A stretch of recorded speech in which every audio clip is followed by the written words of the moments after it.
On today's episode of Let's Talk Drones, we are talking about some borderline controversy that's bubbled up regarding remote ID in the UAV industry and whether or not the September 16th compliance date has been postponed or not. All that and more right here on Let's Talk Drones.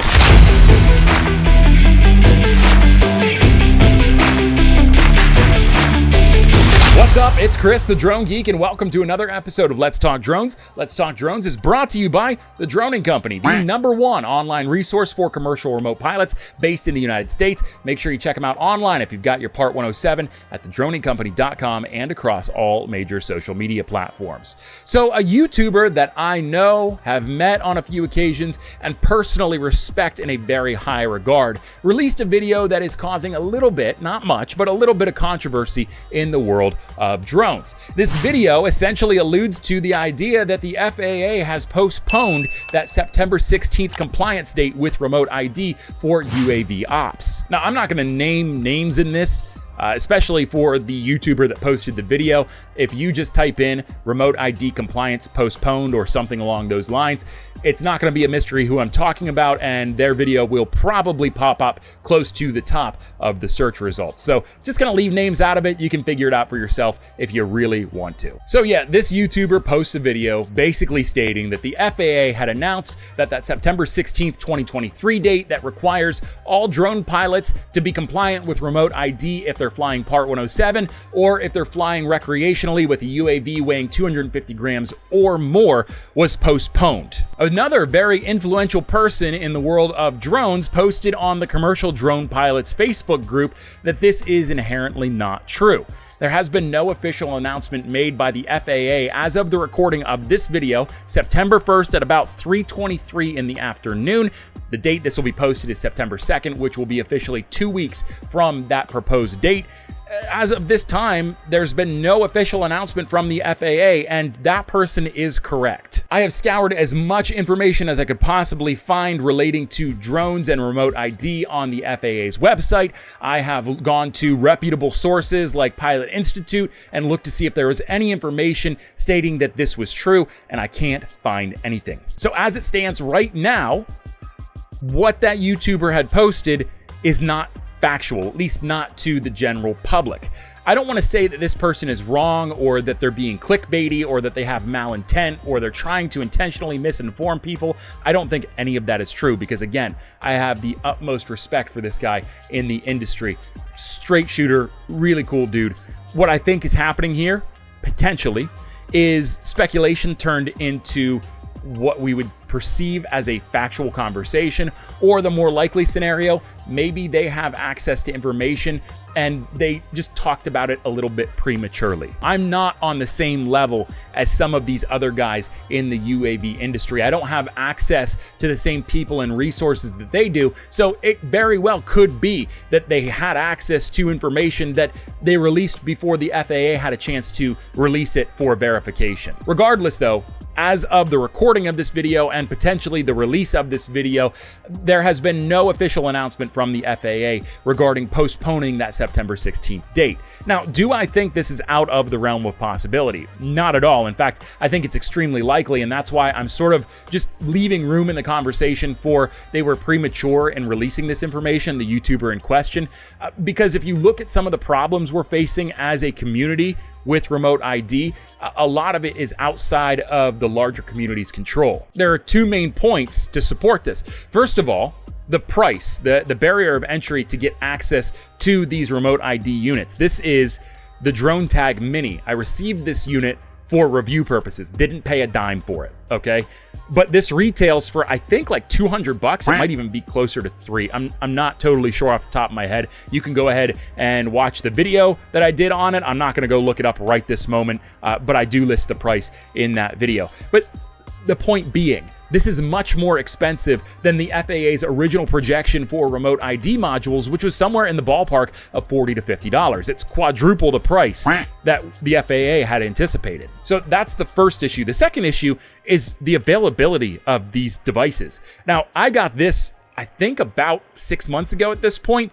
And even then, it was sort of a struggle to get it from DroneTag. They're super easy to work with, and I really like all the guys over there. But just logistical issues kept them from getting this to me in a super timely fashion. In fact, I've got 2 more units that I need to review from them that I haven't heard hide and hair of. I mean, the DroneTag Beacon and the DroneTag BS are supposed to be coming to me soon for a review, and I haven't seen them yet. And that's because a lot of these manufacturers can't keep up with the demand. When you look at the number of UAVs that are registered with the FAA, I think it's somewhere in the ballpark of like 800,000 UAVs are registered with the FAA in the United States.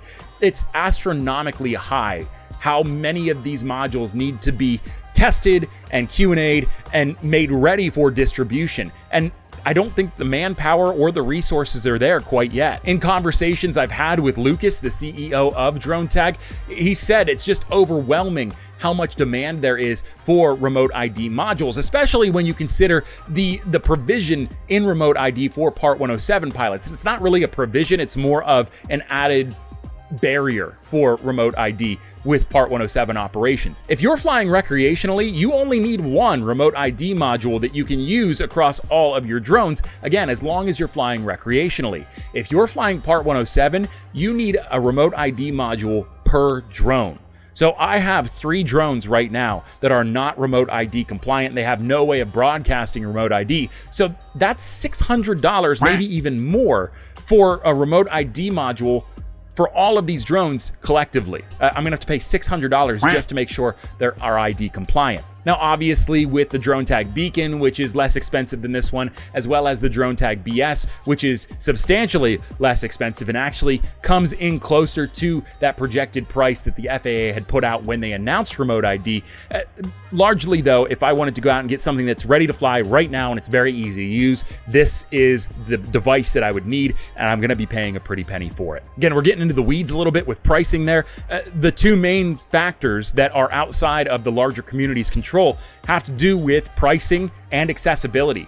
They're too expensive, and there just aren't enough of them to go around right now. In fact, a lot of these manufacturers that are putting these out are on severe back order. I'm talking thousands of units. So until production gets into a level where they can keep up with the demand, it's really hard to tell how quickly pilots will be able to come into compliance. It's not even gonna be their fault. Now, this doesn't apply to everybody. If you're flying DJI, for instance, all of their recently manufactured drones are remote ID compliant. I think starting with the Avata and then working forward. So that would mean the Avata, the Mavic 3, the Mini 3, and the Air 3 all have RID capabilities built into them. So you don't have to worry about this. It's going to automatically broadcast RID for you, whether you like it or not. But for a lot of folks that fly FPV or fly a different brand that don't have RID capabilities, they're gonna need something like this, and it's just not ready. Now, enough beating this dead horse, because I think I've made that quite clear what the problem is. That's really largely what we're facing here, is even if pilots wanted to largely be compliant with remote ID, which doesn't seem to be the trend or the truth, there's no way for them to be compliant. So what are we faced with here? We're faced with, ironically enough, a future with remote ID, a near future anyway, where non-compliance is pretty much the only way forward. And it's not necessarily because I'm advocating for non-compliance one way or the other. It's more so compliance really isn't an option. Pair that with some potentially problematic things such as spoofing remote ID, which would essentially give people the ability to place ghost drones in locations where they're not supposed to be. You could, in theory, spoof your remote ID broadcast over LaGuardia Airport, which is like super obviously sensitive airspace, and they don't want drones flying there. That could be a huge problem, because then you're looking at potentially the FAA having to ground a lot of flights and keep people stranded in these airports, as we've seen recently in the UK, just because somebody is spoofing a drone that actually isn't in that airspace. The whole concept of remote ID, the more I learn, is, for lack of a better term, a dumpster fire. The way it's set up right now, between the sensitive information being broadcast, such as pilot location, which is a real thing. If you're flying your drone and you're broadcasting a remote ID, not only does it identify where your drone's at and who's flying the drone, it also gives the person that's monitoring that access to where it's being flown from, the pilot location, which obviously poses some safety concerns for a lot of people, and they're valid concerns. All this to say, yeah, there's a lot of problems with remote ID, and none of them seem to be even close to being fleshed out and resolved. So I would say, despite the fact that the video that stated that the date was going to be postponed was a little bit premature, I don't think they're far off. Even though it's not been confirmed by the FAA, I would be extremely surprised if this is something the FAA is taking seriously and they haven't designed remote ID to intentionally fail. If they really want this to happen, they're gonna have to push back the date, because as it stands right now, there is just no way that I can see a mass compliance happening. Even if all of the drone pilots that ever existed wanted to comply, I don't see a scenario as it stands right now where by September 16th, compliance will even be an option for most people. So yeah, I think this is much ado about nothing, because really it's just a case of somebody that's well connected in the industry probably talking before they probably should have about a potential postponement for this date. It's obviously problematic because it misleads a lot of people to believe that there won't be a reason to comply with remote ID on September 16th, but really it doesn't do any harm in the grand scheme, because most people aren't going to be able to comply by September 16th with the current trajectory that we see from these remote ID manufacturers. But I'm curious what you think. My perspective on remote ID has evolved. I know a lot of you were critical of me in my first few posts about remote ID, particularly the review that I did on the Drone Tag Mini, and then a follow-up video where I talked in depth about my ideas for remote ID and whether or not you should comply. But as I learn more, I am starting to change my perspective. I'm one of those people that I'm not married to any of my opinions or ideas. If I'm presented new information that gives me a reason to change my stance, a valid and good reason, I'm happy to do that. It's important that we remain humble that way, and that we grow as individuals in every facet of life. But in this case, we are talking about remote ID. So for those of you that had a problem with me when I first started talking about remote ID publicly on this channel, know that I'm learning as well. And the more that I learn about this, the more concerned I'm becoming about remote ID. And the more I'm starting to see the other side of the whole compliance versus non-compliance argument. I really think that non-compliance is something that you could practice, and I'm not going to tell anybody they shouldn't. I'm just also not going to tell anybody that they should.